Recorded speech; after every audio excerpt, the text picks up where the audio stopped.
Do you ever wake up, read some shocking news online, and have to take a minute to comprehend what's just happened? Well, that's exactly what I had to do this morning when I first saw the news on the next Lord of the Rings movie announced by Peter Jackson and Stephen Colbert. I even had to check the date to see whether I'd slept all the way through to April 1st.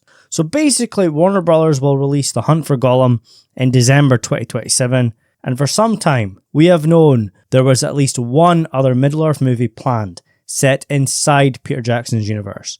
Now we know The Lord of the Rings, Shadows of the Past, working title as of now, written by talk show host Stephen Colbert, will be that movie, covering both events from Fellowship of the Ring that Jackson never filmed, and even beyond Return of the King.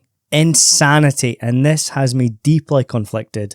Guys, I love the Lord of the Rings trilogy. They are my favourite movies of all time. Nothing will ever top them. But do we really need this? Do we even need Hunt for Gollum? And every film that has come out since Return of the King swept the Oscars. They've all failed to live up to what came to before. With the Hobbit trilogy being a bloated mess, even though I still like it, I love many of the characters, many of the moments, but we can't argue it was far too long and featured far too much new material that just was terrible. Then you have Amazon's Rings of Power that is nothing more than expensive fan fiction.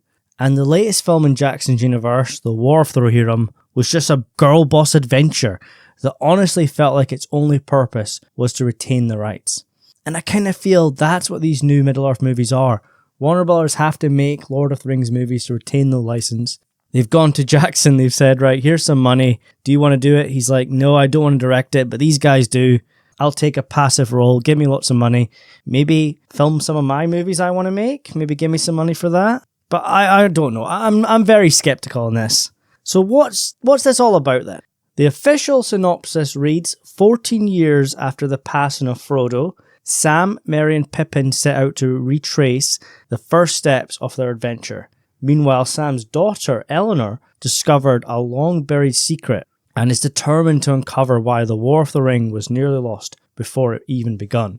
They're going to adapt the 6 chapters early on in Fellowship that Jackson didn't film, very similar to the concept for Hunt for Gollum that covers a conversation between Frodo and Gandalf, what is said during the Council of Elrond, and what happens off-screen when Aragorn is sent to find Gollum before the enemy does. Of course, they will be writing a whole bunch of new material to stretch it out for a 2.5-hour movie, and Colbert's film will cover the 6 chapters, Free as Company, A Shortcut to Mushrooms, A Conspiracy Unmasked, The Old Forest, In the House of Tom Bombadil, and finally Fog on the Barrow Downs, which detail the hobbits leaving the Shire, getting lost in the Old Forest, meeting the enigma that is Tom Bombadil, and finally encountering the wraith-like Barrowites before heading to Bree and running into Strider. And these are some of the most beloved chapters in Fellowship, with many fans still being upset to this day that Jackson never filmed anything with Tom Bombadil. But in the end, these chapters didn't really make or break Fellowship, a film many consider the best and most faithful of the trilogy, but their inclusion would only make the film much longer, and some argue the Old Forest, Tom Bombadil, and the Barrow Downs almost feel like a side quest. But if you guys have played Fellowship of the Ring for the PS2, you'll remember these moments, and in my opinion they are some of the best parts of the game. So it seems like to me the plan is for these 2 movies, and whatever else they have cooking, is for them to cover the chapters Jackson cut, and filming them in a way that allows them to fit back into the trilogy. So if you are crazy enough, you could watch some of Fellowship, pause it, and throw on Hunt for Gollum, and then finish that, then go back to Fellowship before starting up Shadows of the Past to see what the hobbits were up to before Bree. And I'm very skeptical about this. But I'm sure seeing fan favourite characters that never made it on screen will give some people hope, such as Gildor the Elf, who Frodo and Sam meet very early on, Tom Bombadil and his wife Goldberry, Fatty Bolger, who is seen as many as the 5th hobbit of the group, Farmer Maggot, who has the biggest balls in the Shire when he tells the Nazgul where he can go, the Barrowites, which tie directly into the Witch King of Angmar, and of course Old Man Willow, whose only presence in the films was repurposed lines to Treebeard. I know many people are labelling this as a sequel to Lord of the Rings. To me it looks like they will bring back Sam, Merry and Pippin 14 years after Frodo sails to the west to retell the story that was never told. It will be set after Return of the King, but the majority of the movie will be told as a flashback. The three actors may return, they may use de-aging technology, they may even be recast like what is happening for Hunt for Gollum. And this line about Sam's daughter discovering a long-buried secret, just kind of weird to me. It kind of feels like we need more females in Tolkien. Maybe the secret is that she finds her father's dagger of Westerness that the hobbits claim from the Barrow Downs, and later Merry's blade would be used to help to defeat the Witch King of Angmar on the Pelennor Fields. But in the films, Aragorn gives them ordinary daggers, and there's no mention of the Barrow Downs. Guys, I really don't know about this. It sounds so messy, and it almost feels like Colbert is just living out a fantasy. He's rich and famous, he's a diehard Tolkien fan, he knows more about it than me, but as he said, he's no longer working on his show as of the summer. He's got a lot of spare time. And at this stage, I don't think Jackson's that bothered. He'll just do whatever Warner Bros. Says. But guys, I want to know how you feel about this. We can't deny Colbert is a Tolkien fan. Like I said, he knows more than most of us. I know some people hate his politics and his outspoken nature, but I don't really care about that. He's worked with his son, who is a screenwriter, and he's writing the script with Philippa Boyens, who worked with Jackson on Lord of the Rings and The Hobbit. She was also heavily involved in the War of the Rohirrim and will be for Hunt for Gollum. It almost feels like she has taken centre stage, as Jackson has taken more of a back seat.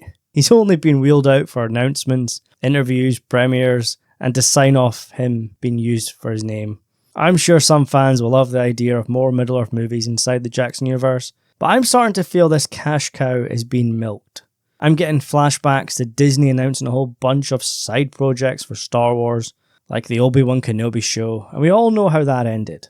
Is this just Warner Bros. Needing cash to make themselves more profitable during the sale, to retain the rights to the Tolkien movies? It's clear Warner Bros. Are stuck in the third age, and that is limiting their creativity. They only have the rights to The Hobbit and Lord of the Rings, but that does include all the appendices in the back of Return of the King.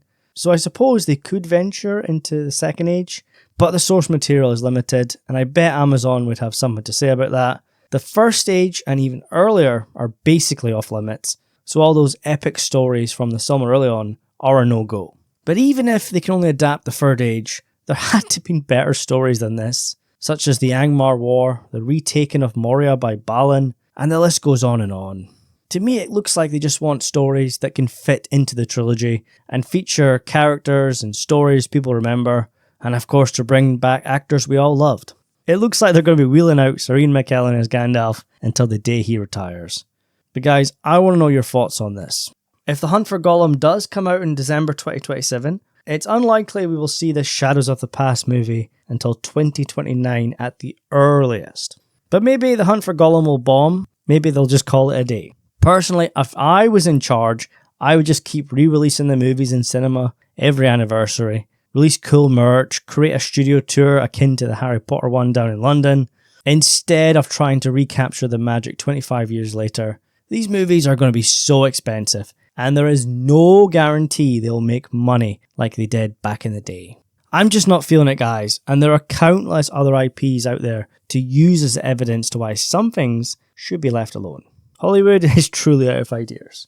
Anyways, guys, thanks for watching, take care, and I'll see you soon.